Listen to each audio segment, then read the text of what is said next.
Hello, everyone. This is Betsy Wurzel, your host of Chatting with Betsy on Passion World Talk Radio Network, a subsidiary of Global Media Network, LLC. Our mantra is to educate, enlighten, and entertain. The views of the guest may not represent those of the host of the station. Folks, I'm going to do a disclaimer before I bring my guest on. This month is Suicide Prevention Month, and my guest today is going to talk about, suicide prevention. We're going to talk about medications. People are afraid to talk about it. Here on Chatting with Betsy, I'm not afraid to talk about anything. If you want to hear a show about topics that are controversial, I'm your girl, because I will tackle any topic, and I've had for the past 6 years. And I just want to tell the audience, please consult your primary care physician for any mental health care concerns, for referrals in your area. Please discuss any medication concerns with your primary care doctor. They can talk to you.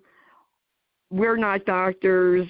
We are just going to have a discussion about it. And medication works for you, that's fine. That's great.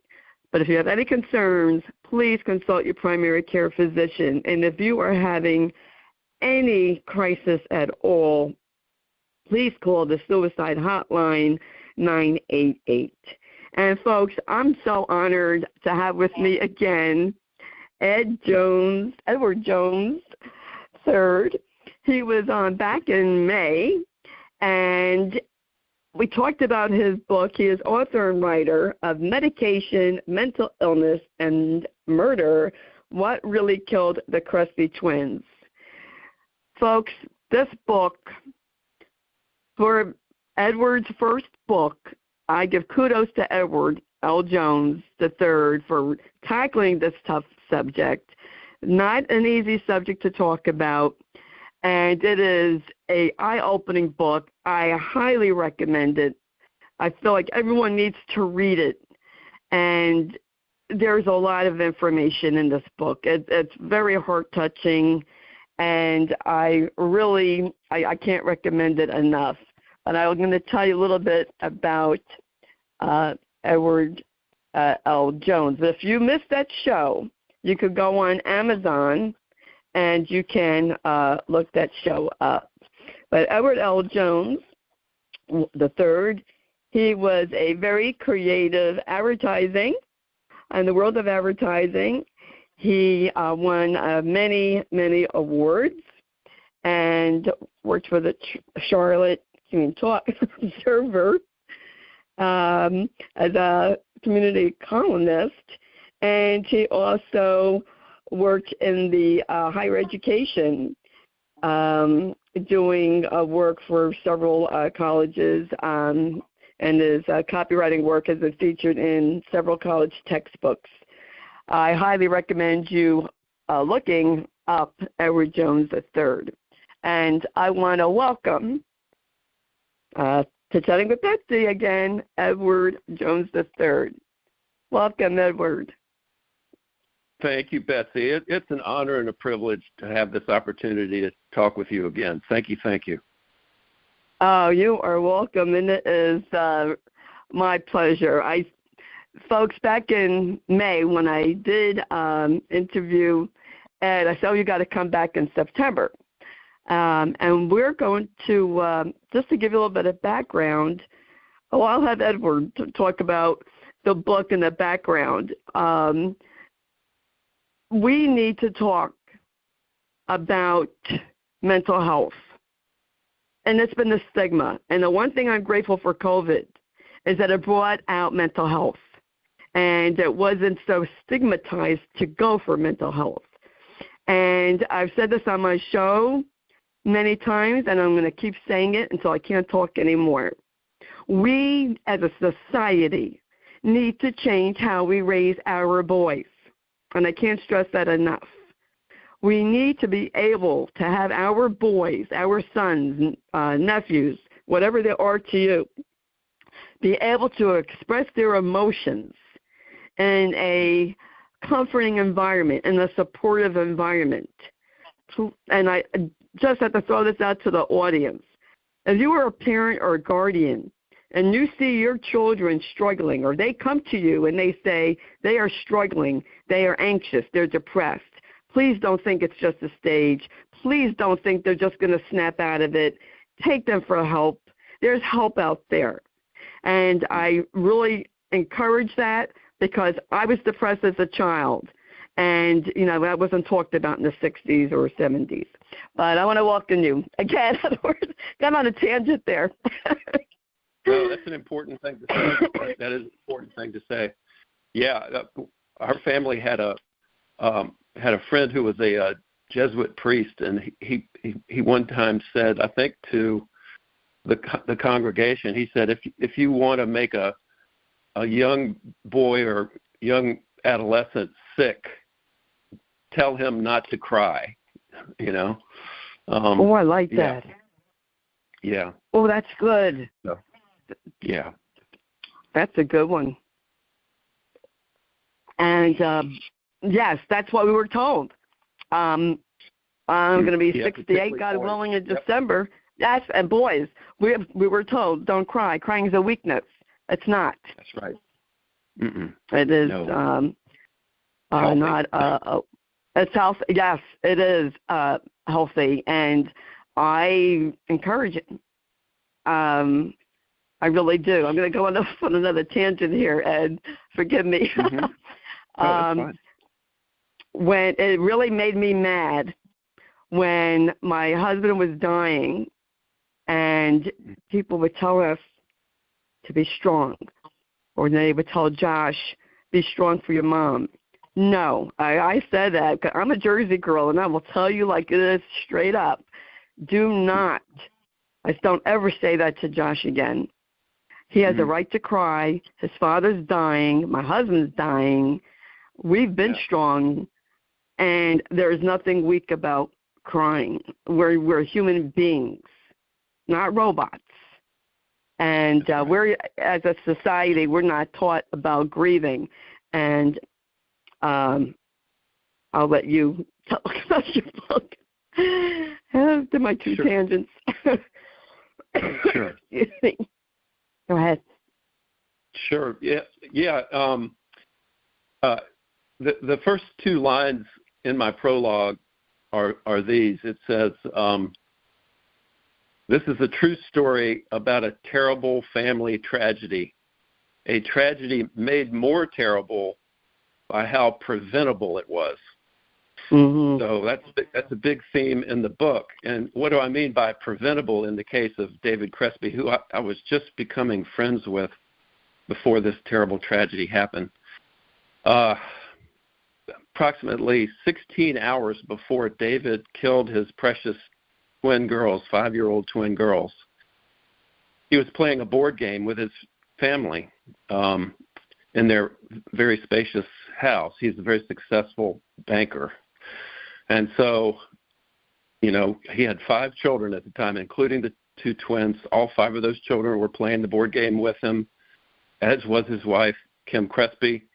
And they noticed that David was pacing almost sort of manically around the house, going into the dining room, circling the table, going into the den, then coming back and then doing it all again, saying some weird things. And then Kim said that later that evening, David was erratically jumping in and out of the bed and going around the 4 corners of the rug that was beside the bed in this very strange way. Well, what that was it was a clear sign, or it should have been a clear sign, that David was having a side effect of an SSRI antidepressant called akathisia. Akathisia means, in Greek, it means the inability to sit still. And what it is a signal that the mind and the body are going into toxicity, and that the person who is doing this is in grave danger of harming himself or others. And the Crespis, of course, this was 2006. They had never heard of this side effect. And why hadn't they heard of that side effect? Because the pharmaceutical companies for years who were aware of this potential lethal side effect buried the clinical trial results, mountains of it, that suggested that this was just one of the adverse side effects. So that's kind of, that's just part of the book. But it's of course, it's just had devastating effects on Kim Cresby's health and all sorts of other repercussions. Yes, and they were told about the side effects. You're right, this could have been, this horrible, horrible tragedy could have been prevented. And thanks to this book that you bravely wrote, Edward, and, I can't give enough kudos to Edward L. Jones for writing this book, which in my opinion should be an international bestseller. That's my opinion, folks. That when people go on these rampages, I now think, were they taking certain medications? Were they taking a certain cocktail of medications? Yes. Because you give many stories in your book about people who had violent rampages and they were on a cocktail of medications. And, folks, you can hear on TV, I don't know if they had this in other countries, but here in the U.S., they do commercials, they say the side effects. So in a lot of these medications, they'll say that it can cause suicidal thoughts. Now, you're taking medication, an antidepressant, because you're depressed. Maybe you did have suicidal thoughts. I'd be scared to take it.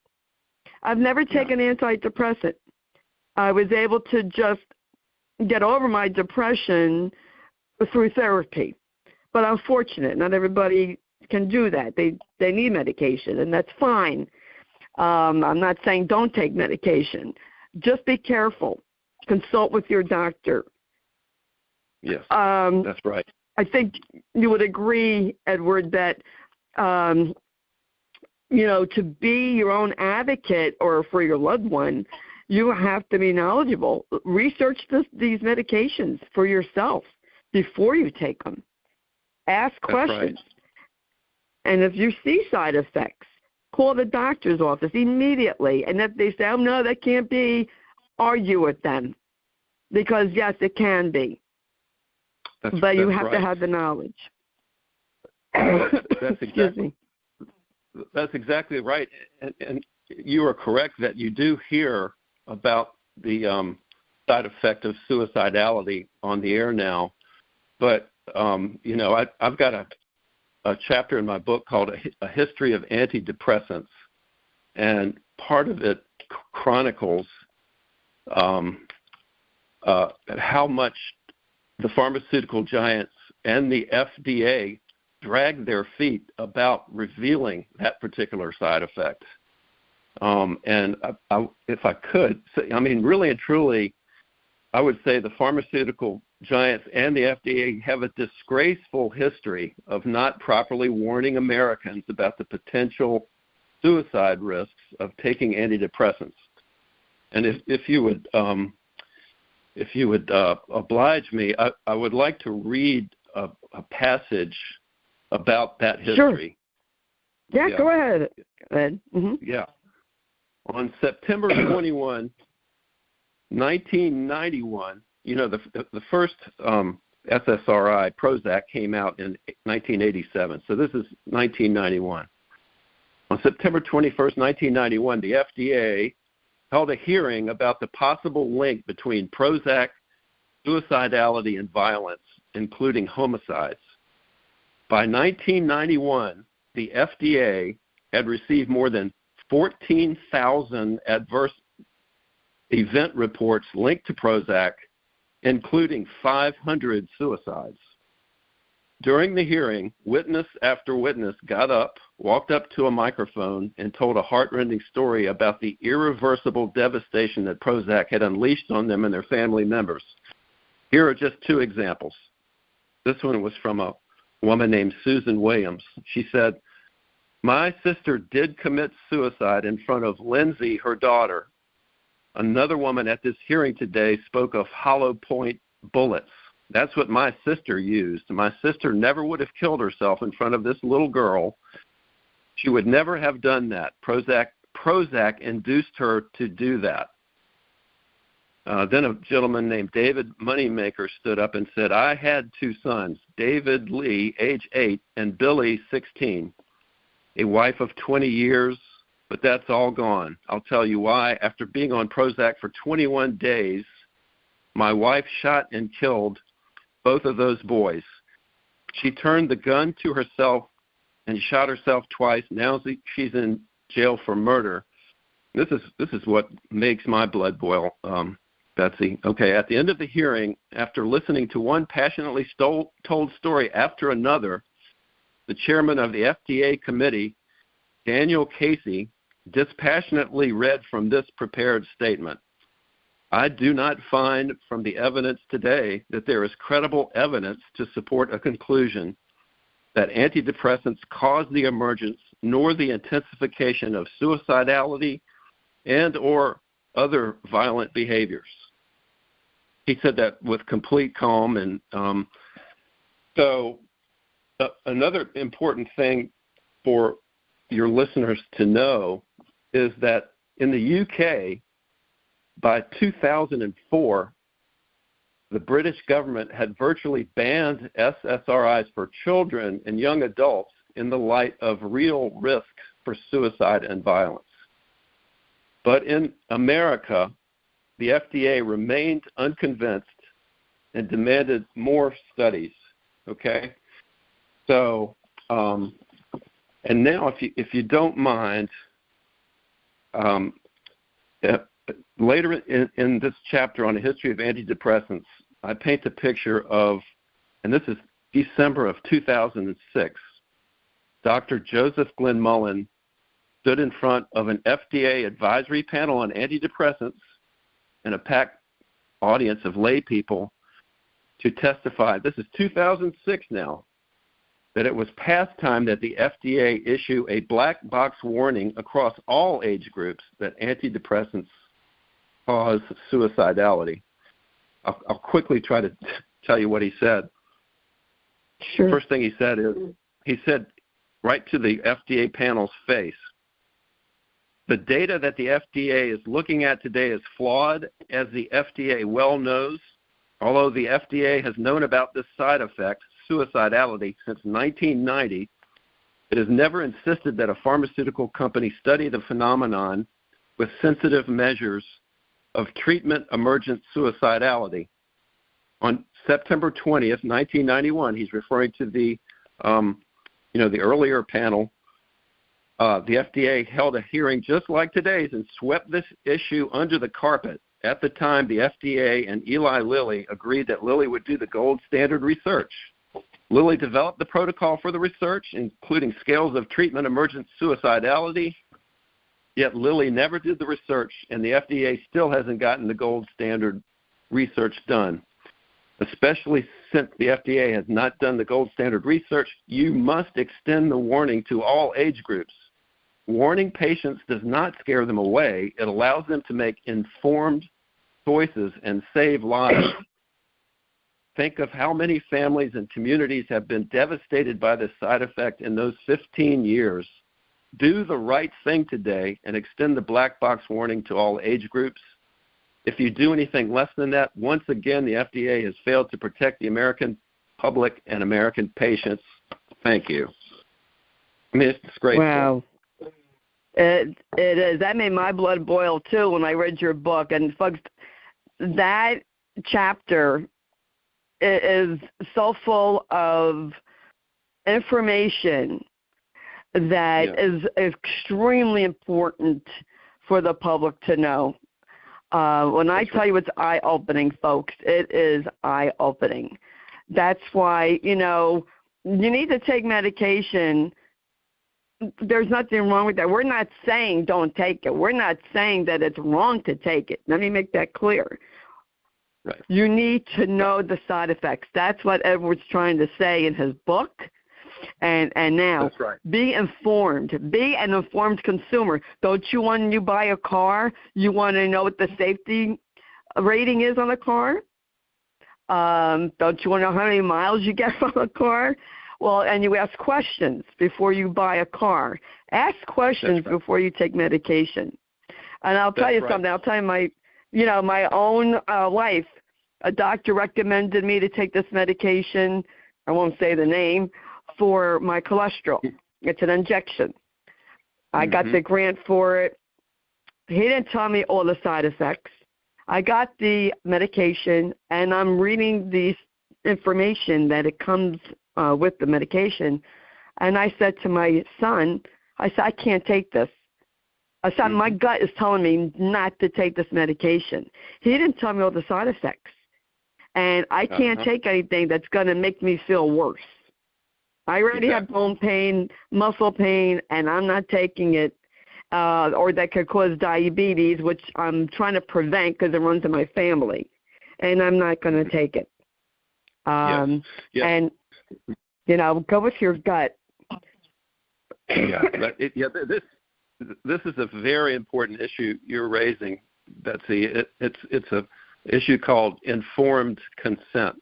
And a lot of people don't realize that you have a legal right to informed consent. And informed consent, is basically like it is your doctor's legal obligation to tell you about the risks of a medication like an antidepressant versus the benefits. That doctor also is supposed to tell you about alternative ways of dealing with the problem. I would urge your listeners to Google this: YouTube Robert Whitaker informed consent. It's an amazing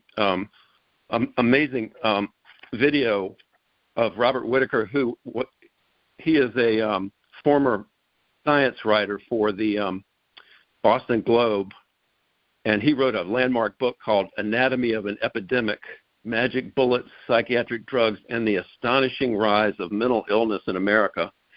And he has established a movement, sort of, a website called madinamerica.com, where you can get all kinds of interesting information. But he says at the end of that video, I have to say, I don't think even the average psychiatrist or doctor is capable of giving informed consent because they don't know the actual data on benefits versus risks.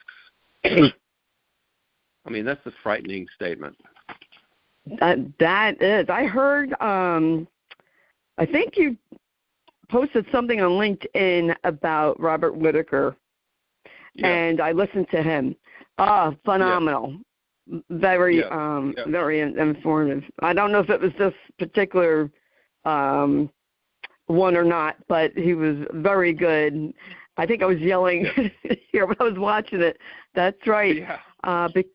Because you have to know.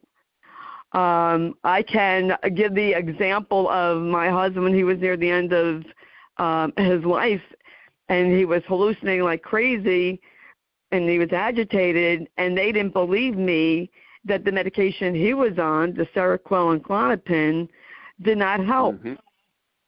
And that when, he would normally just, sit there, but when he got agitated, he was like a jack-in-the-box. He'd jump right up and start walking, and of course he would, fall. And these medications are black-boxed for people that are 65 and over. Yes. Incredible. And there, and there are side effects. So you have to equate. There's a benefit. Is it benefiting you, and not just, any medication? Because with medications, and they're great, and I'm glad we have them, but there are side effects. And with me, with myself personally, I say to myself, Betsy, is the benefit worth the side effects? Well, none of the side effects is going to make me sick. It's not. Then it's not benefiting me. That's right. And this is what we have to do. Go ahead, Ed. Yeah, I think on the subject of suicide prevention and antidepressants and all that, I think we need to talk about how vulnerable younger people are. Yes. To these drugs, and in the book, I write about an infamous clinical trial with the title of Study 329. I mean, there's a huge, 3-page Wikipedia entry on that, by the way. You can just Google Study 329. And that was the most comprehensive clinical study ever conducted on the effects of an SSRI on adolescents. So, and that was GlaxoSmithKline was the company that sponsored that. They make Paxil. So, but thanks to a whistleblower, GlaxoSmithKline was caught red-handed in burying data which indicated that Paxil caused suicidality in an alarming percentage of adolescent patients. The U.S. Department of Justice charged GlaxoSmithKline with failing to report safety data. I mean, what that is fraudulent concealment and more. And in 2012, GlaxoSmithKline pleaded guilty and paid a $3 billion settlement, including a criminal fine of $1 billion. Now, you would think that would have a deleterious effect on GlaxoSmithKline's profits for that year in sales. Not really at all. I think they made more money that year that they were fined than they had ever made before. And here's the disturbing thing. It's clear that almost nobody really heard about all that, and so this is what's alarming to me. This is in the book. Between 2016 and 2022, the monthly dispensing rates of antidepressants in the United States increased by 66.3% for 12 to 25-year-olds. Wow. Among 12 to 17-year-old females, the dispensing rate increased by 130%.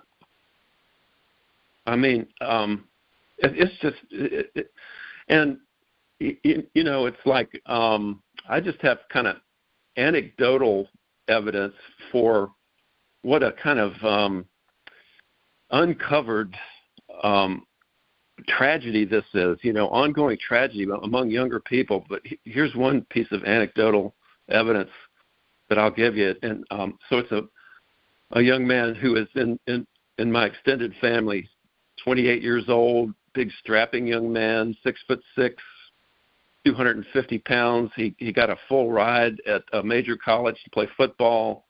He grew up in one of America's larger cities and went to, these good private schools. And so he was almost always around middle class, upper middle class type friends and acquaintances. Well, he's 28 years old, and we were talking about in my book, and he said that among all his friends and acquaintances his age, he knows of 13 of those friends or acquaintances who have committed suicide, and antidepressants are suspected in every single one of those incidences. Wow. That is tragic. I interviewed a former high school classmate of mine whose daughter, she was on antidepressants. I don't remember which ones. She didn't remember which ones. And she did commit suicide, left a suicide note. Beautiful young girl. Mm-hmm. And it is so sad. And I ask, why are these young people struggling so much in today's world. Is it because of the social media? Bullying is more, 24/7. It's the when I was younger, girls wanted to look like Twiggy. I'm dating myself here. But it's that to achieve this look of what model or rock star you want to look like. Likes, how many likes on social media? They don't understand there's more to life than that. And people, I have to say this to the audience, Ed, when people tell others, and I can't stand when people say this, be strong. That's not helpful. Yeah. That's not helpful. Don't tell anyone struggling to be strong. They don't need to hear that. That's right. More like tell them be vulnerable and talk about what you're feeling. Yeah. Yes. I was told to be strong. I didn't need to hear that. I have been strong. You are strong. And again, especially with men, there's a high suicide rate, always more among men, veterans, now, doctors, your policemen, and, of course, there's women on these professions who have committed suicide also. It is really sad. And then when people think, oh, they committed suicide, they looked happy. Well, yeah, because they pretended to be happy. Or, they did something selfish. Let me make it very clear. When someone is thinking about that, they're not thinking, oh, this is going to be selfish for me to do. They are in pain. Mm-hmm. They are in agony. They cannot see light at the end of the tunnel. That's right. If you don't know what it's like to be in that dark hole, then don't say anything. Say to your friend, I'm sorry, I'm here for you. That's right. Be there for them. That's right. Yeah. Make sure they be there for them. Yes. That's right. What can I do to help you? Just to be there and be a listening ear. That's what people want. That's so true. That's so true. And to get back to like the vulnerable younger population and girls in particular, and this is in my chapter, the COVID pandemic made matters worse. Mm-hmm. According to the CDC, the percentage of teenage girls considering and attempting suicide rose in 2021, right during the worst of the COVID epidemic. In fact, the CDC's Youth Risk Behavior Survey found that 30% of female students in grades 9 through 12 seriously considered attempting suicide in 2021, 30%, up from 24.1% in 2019. The number of teen girls who made a plan for suicide also rose from 19.9 to 23.6%, and the percentage who attempted suicide rose from 11 to 13.3%.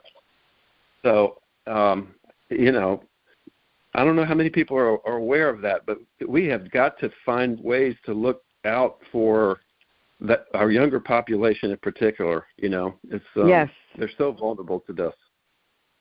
Yes, and there's a lot on TikTok, a lot on Instagram. Not some of it's not good, and right.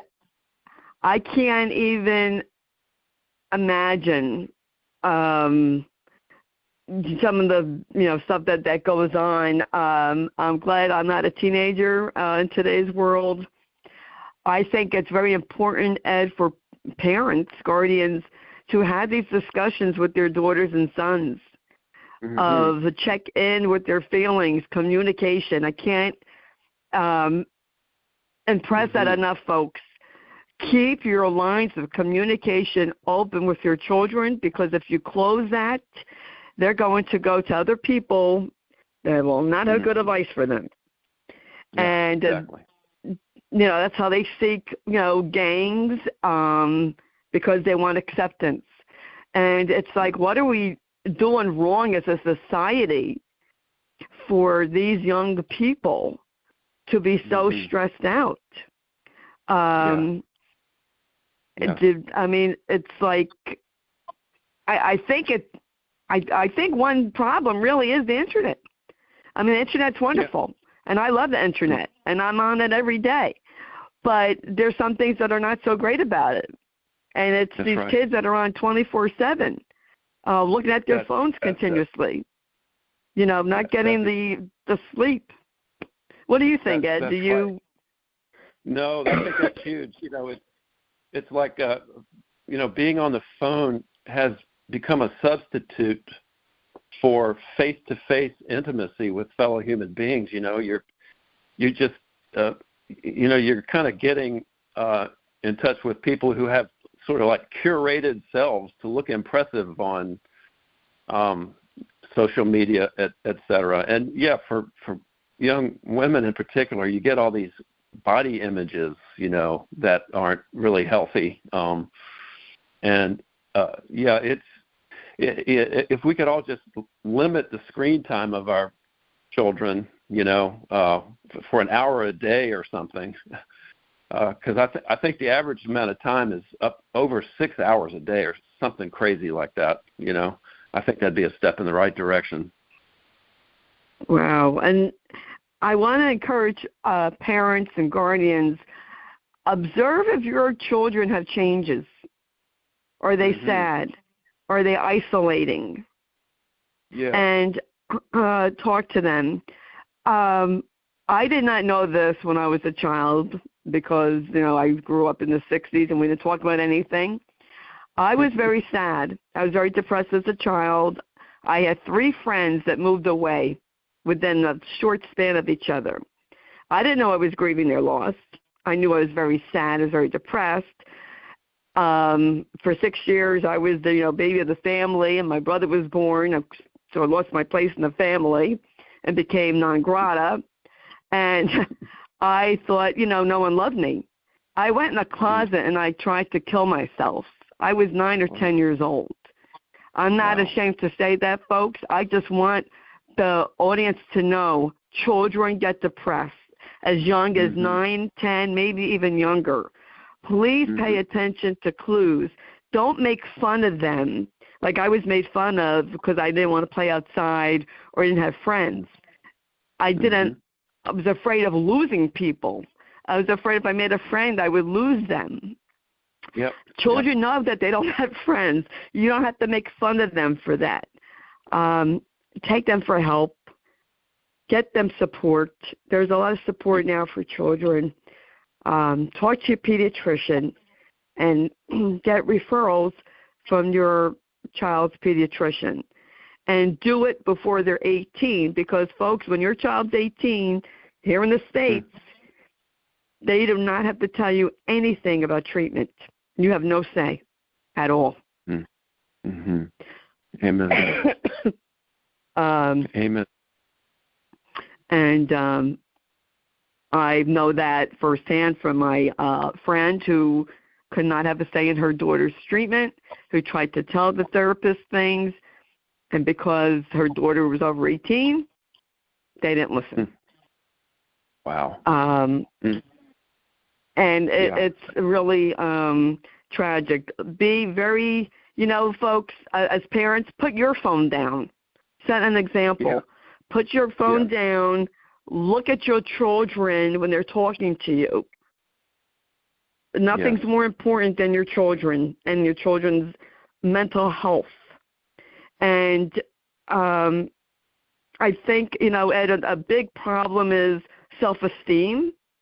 If parents make fun of their children, their height, their weight, their physique, their looks, that's not helpful, folks.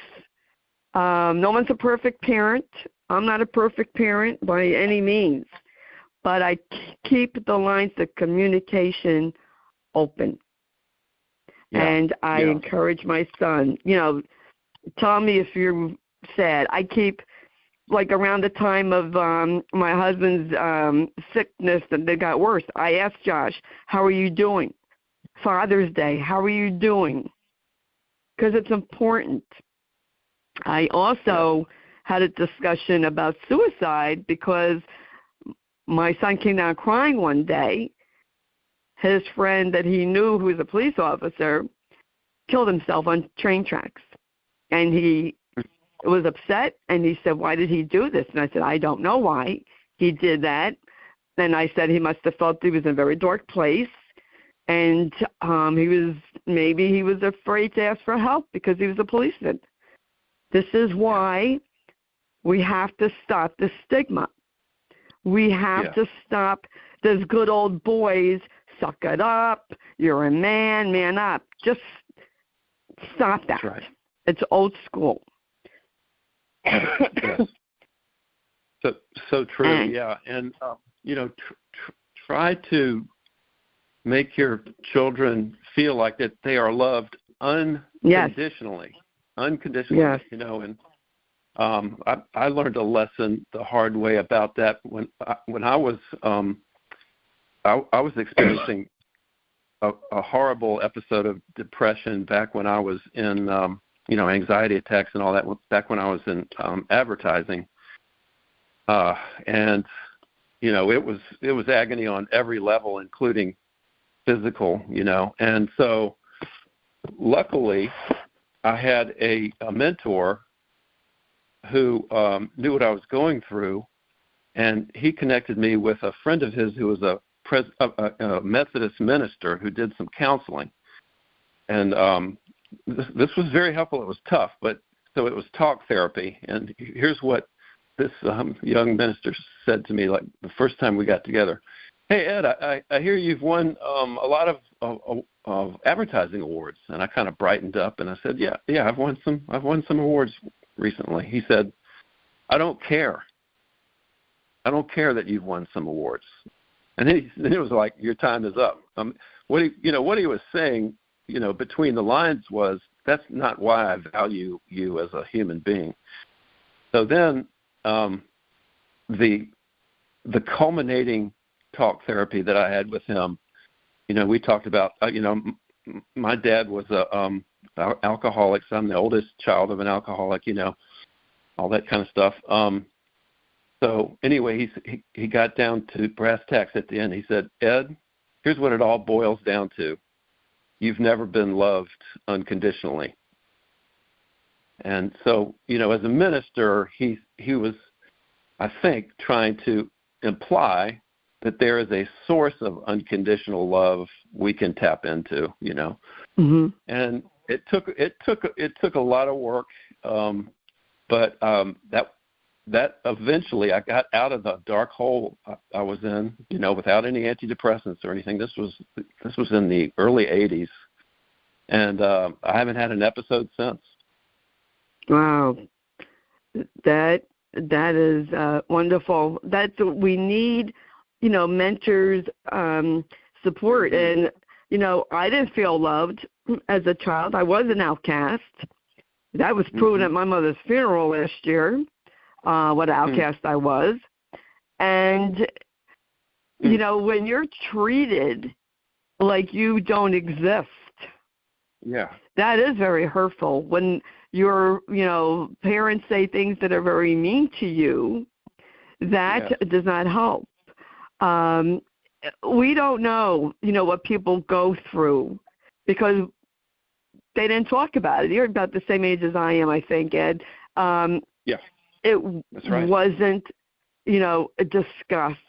And even at school, teachers made fun of you back then. If you didn't know an answer, you went up to the board, they'd embarrass you. And, of course, me, I was sensitive, so I would start to cry. Of course, got called names for that. It's really, we don't know what people are going through. Everyone is struggling, it seems like, these days. Just be kind. Reach out. And the people who you think are strong, they need support too. They need someone to check in on them too.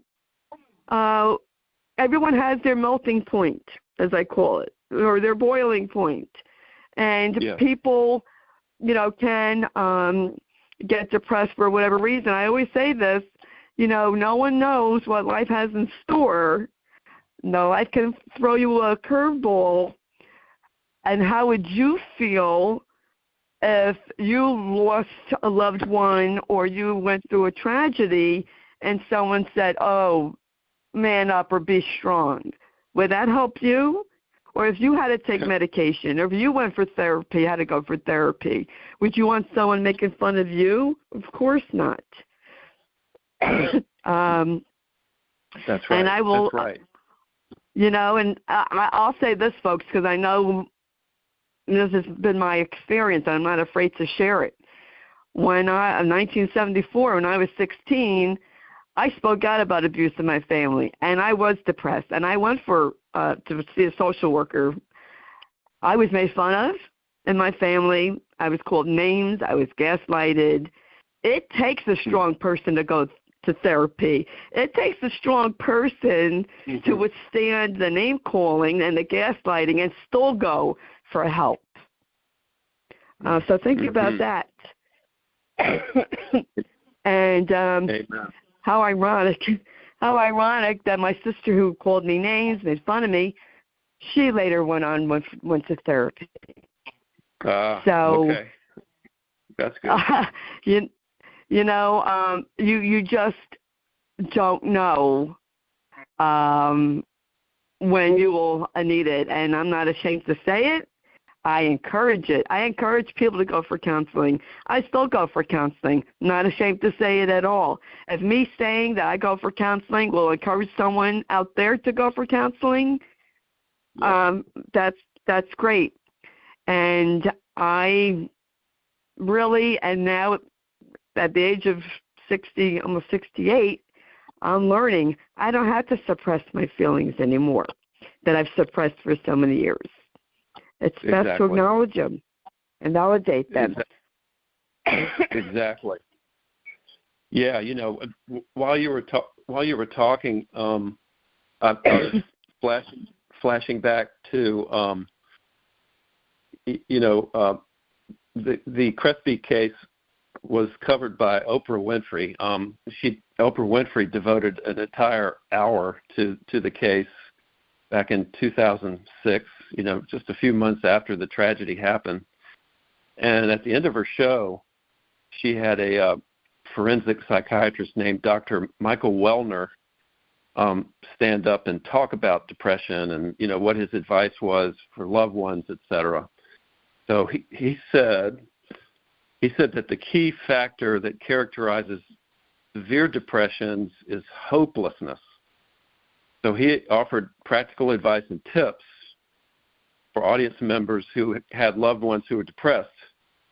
First, if your loved one seems to be hopeless about one specific thing, try to get them to focus on something else that might give them a reason for hope.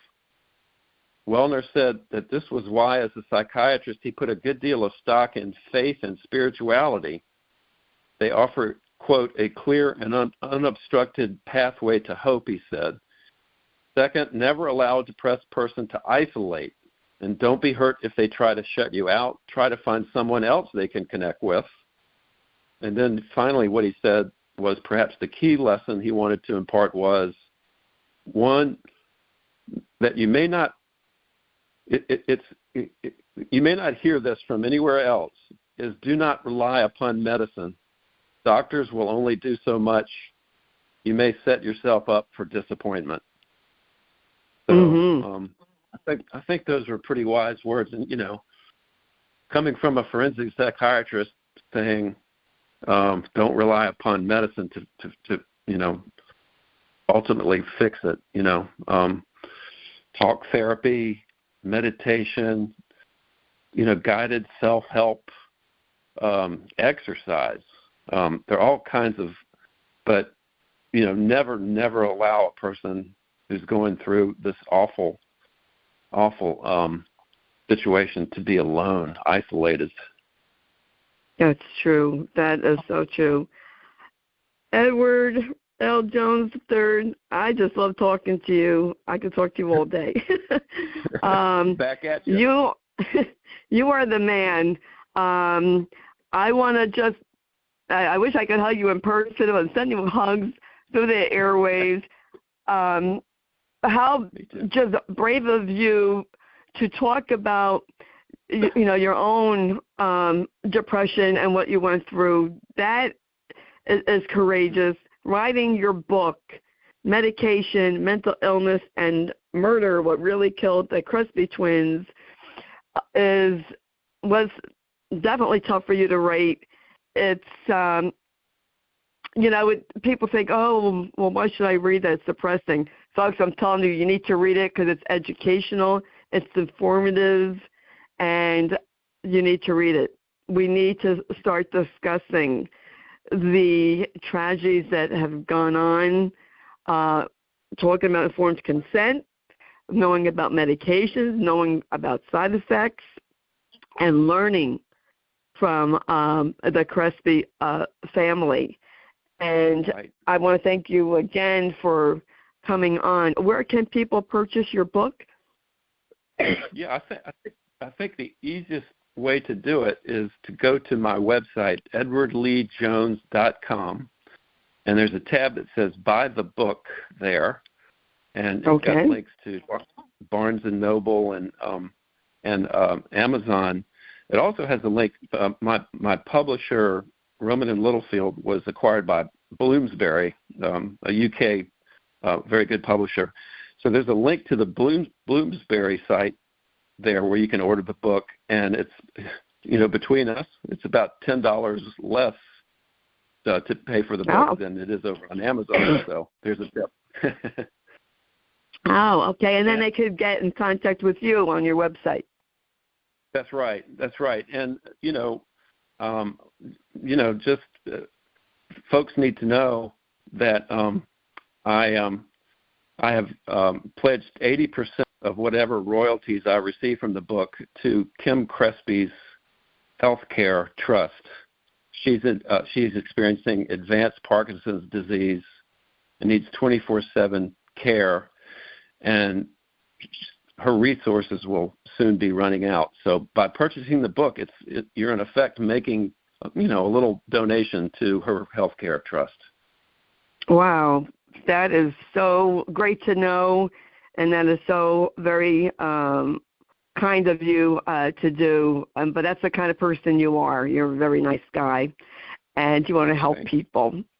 And that shows, your passion for what you write about shows in your book and when you speak.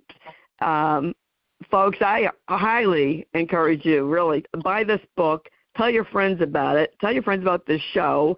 Tell your friends about Edward L. Jones III. Everything about Ed will be in the blog that Jeannie White, who's the station manager, writes and produces the show. And I want to thank you, Ed, for coming on again, and have to have you back on next year. And I want to thank Lillian Caldwell, who's the CEO of Pastoral Talk Radio Network, who makes this all possible. And want to thank you, the listeners. Please subscribe to Chatting with Betsy. It's for free on Amazon Music, Spotify, Spreaker. Tell your friends about a show. I want to help as many people as possible, and I can only do it if you help me. And that's what the show is about. I will discuss topics that most people find uncomfortable. I've been talking about mental health before I even had a show. I talked about mental health when I did videos in my car. We need to remove the stigma of mental health. We need to be informed consumers when purchasing, when getting medication prescribed. Do not be afraid to ask your doctor questions or your pharmacist. If you have any question at all about medication, you call your doctor, you insist that something's not right. They might believe you, they may not believe you. I wasn't believed, and I made my case. But you have to be informed yourself, and that's why knowledge is power, and you have to do your research. It's very important. And I want to thank you all for spending, listening and spending time with me. If you want to I'm on Facebook, Betsy E. Wurzel, Wurzel. And as I always say at the end of my show, in the world where you can be anything, please be kind, shine your light bright, because we need it now more than ever before. This is Betsy Wurzel, your host of Chatting with Betsy on Passionate World Talk Radio Network, a subsidiary of Global Media Network, LLC. Be safe out there, everyone. Bye-bye.